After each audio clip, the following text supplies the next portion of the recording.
Hi guys! Welcome back to my channel, and this is me again, Sir Jun Michael Antony. And for today's vlog, we are going to continue our analysis on the readings in the Philippine history. So today, we are going to talk about the Proclamation of the Philippine Independence. So ano nga ba itong document na ito? And what's the content of this document? And what is our analysis to this particular document? So if you want to learn something about the readings in the Philippine history subject, then continue to watch this video.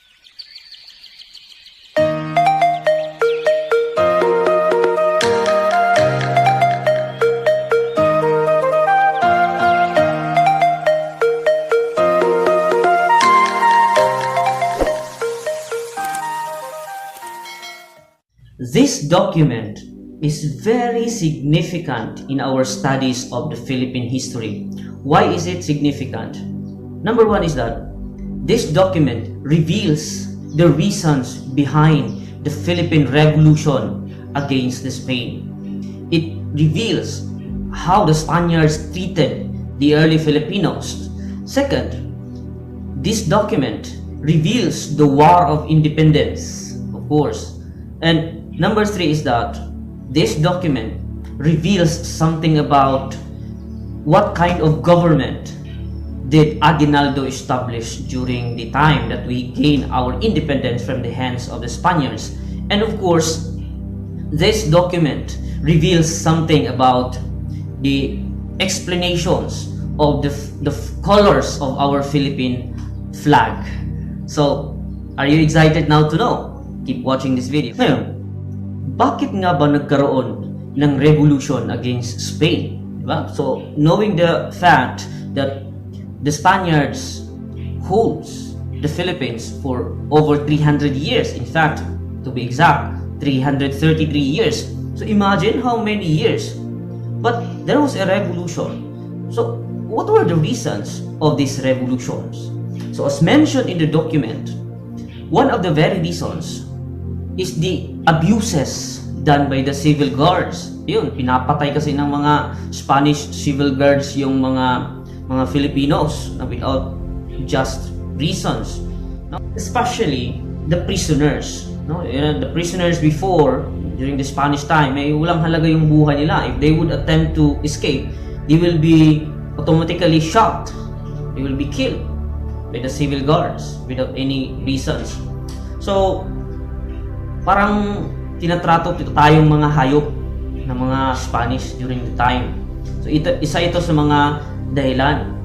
Pangalawa is that there was these abuses of the friars. The friars were abusing their authority. In fact, the friars, the Spanish friars during this time were making use of the church in order to cement their political dominance in the Philippines.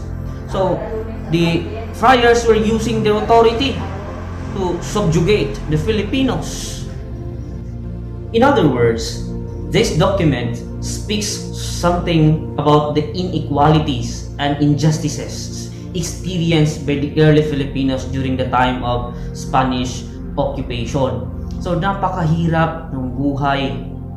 Kawawang-kawawa yung mga early Filipinos. Kasi imagine mo, tayo yung may-ari ng ating lupain, ngunit tayo ay ginawang mga alipin ng mga banyaga.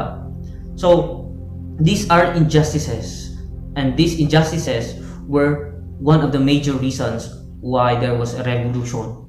The document also mentions the execution of Dr. Rizal, the Cavite Mutiny, the execution of the three priests, si Padre Gomez, Burgos, at Zamora. So, the document mentions about the injustices, syempre, the killings that were done by the Spaniards towards the Filipinos. The second important note that we have to understand in the Proclamation of the Philippine Independence was the kind of government that Emilio Aguinaldo established. So, anong klaseng gobyerno? Alam mo ba that Emilio Aguinaldo was the first dictator? No, it was not Marcos who was the first dictator. Emilio Aguinaldo declared a dictatorship style of government when they proclaimed the Philippine Independence.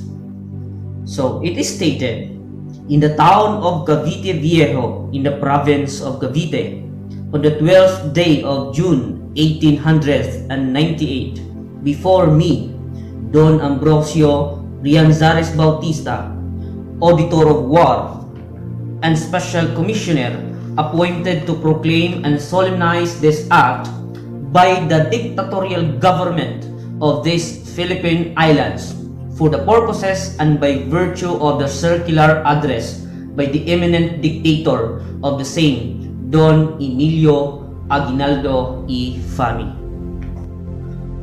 Oo nga pala, no? Nung una, akala ko si Marcos ang yung unang diktador. Tapos, hindi pala. So, this is a truth in history based on the primary source.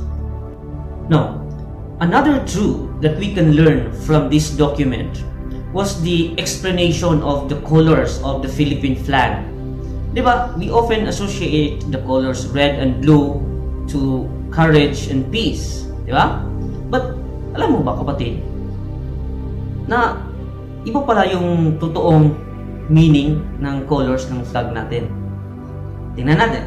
Don't you know that the white triangle in our Philippine flag represents the emblem, the symbol of the Katipunan society? Now, you might think that the three stars represent Luzon, Visayas, and Mindanao. Alam mo ba na hindi? Base sa document, the three stars represent Luzon, Mindanao, and Panay Island. So, why Panay Island? This is not a question. So, basically, based on the document, these three major islands is where was where the revolution started. Now, so, dito kasi nagsimula yung revolution. Now, the sun represents the gigantic strides that were made by the sons of this land towards the progress and civilization. And the 8 rays of the sun represents the 8 provinces of Manila. So, yun, it represents the 8 provinces of Manila. Now, the 8 provinces were the province of Cavite, Bulacan, Pampanga, Nueva Ecija, Bataan, Laguna, and Batangas. These 8 provinces of Manila were declared as on the state of war as soon as the revolution broke out in 1896. So this is the reason. Now, let us go to the colors of the flag. Now, so the colors of the flag are the colors blue, red, and white. Now, alam mo ba kapatid, that these colors originally, based on the Proclamation of the Philippine Independence document, these colors commemorates the flag of the United States of America. You might ask, bakit yung colors ng flag natin were in commemoration to the colors of the flag of the United States of America? Definitely because history tells us that the Americans helped us to gain our freedom from the hands of the Spaniards, diba? So, Emilio Aguinaldo and together with his new government were grateful to the Americans. Their hearts were filled with gratitude to the Americans by helping the Filipinos in gaining the freedom. Pero, hindi nila alam na in the Treaty of Paris, the Philippines was sold by the Spaniards to the Americans in the amount of $20 million. So, walang kaalam-alam ang mga Pilipino na ibinenta pala tayo. Kaya nga, it is sad to realize na there was this declaration of the Philippine Independence. Pero ang tanong, naging malaya nga ba talaga tayo? The reality is, we were not. After the Spanish occupation for 333 years, here comes the Americans. Ito naman yung mga Amerikano. So, another occupation na naman. Another struggle na naman. another dominance na naman. Naging ilipin na naman tayo mga Pilipino to the hands of the Americans. So, after the independence from the hands of the Spaniards, akala kasi ni Emilio Aguinaldo at sa kanyang gobyerno na mapagkaisa nila ang bansa. Ngunit, talagang napakalakas ng sense of regionalism. Buti nilang nandun si Antonio Luna, di ba? And Luna was trying to unite the Filipinos. Luna was trying to unite, especially the armed forces of the Philippine Republic. Pero, anong nangyari? Pinatay din si Luna sa kapwa niya Filipino. So, and dahil doon, ayun, tuluyan talagang natalo yung puwersa ng mga Filipinos against the Americans. At tuluyan tayong nasakop ng mga Amerikano. By re-examining the document, we can actually find that there are some historical truths that are not really given importance. Mga overlook historical truths. No? So, one of this was one of the reasons of the revolution, which was agrarian in nature. Diba? Agrarian. Sabi pa nga ni Teodoro Agoncillo, no, sa kanyang libro na Revolt of the Masses, that the Philippine Revolution during the Spanish times was agrarian in nature. What does it mean? It means that gusto ng mga Pilipino bawiin yung ating sariling mga lupain na kinamkam ng mga Espanyol. So, ayun, that was agrarian in nature. And basically, ito rin yung adhikain ni Andres Bonifacio, di ba? We know that Bonifacio was a farmer, and this was one of the purposes of the Katipunan. Now, another historical truth that is not really given emphasis on the document was the foundation of the Katipunan. Now, alam naman natin na Andres Bonifacio was the founding father of the Katipunan, diba? And the Katipunan was the beginning of the Philippine Revolution. So, walang mangyaring revolusyon if not because of Andres Bonifacio's leadership together with the Katipuneros. So, it is sad to realize na the Katipunan was mentioned already in the latter part, the last parts of the document, but hindi na mention doon si Bonifacio, and hindi din na mention doon yung contributions ni Andres Bonifacio. So dito natin makikita guys yung enmity, no? Yung pagtatalo ni Bonifacio at saka ni Emilio Aguinaldo, the different factions, yung factions ni Aguinaldo, the Magdalo, at saka yung factions ni Andres, which is the Magdiwang.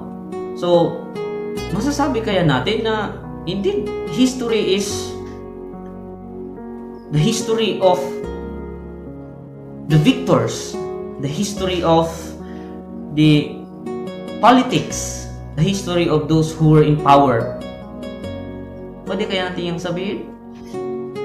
The point is, dito natin makikita na even the primary source itself, the document itself, would actually speak the political biases of those who are in power. Dito natin makikita na there are selections of information that are found in the records. No? There are biases on the perspective, on the content, on the context. So that is why this is our task as historians. This is your task as history students to look at the content, to look at the context, to look at the perspective of a particular document. So again, this is Sir John Michael Antony, and I hope that you have learned something about our analysis on the Proclamation of the Philippine Independence that was proclaimed on June 12, 18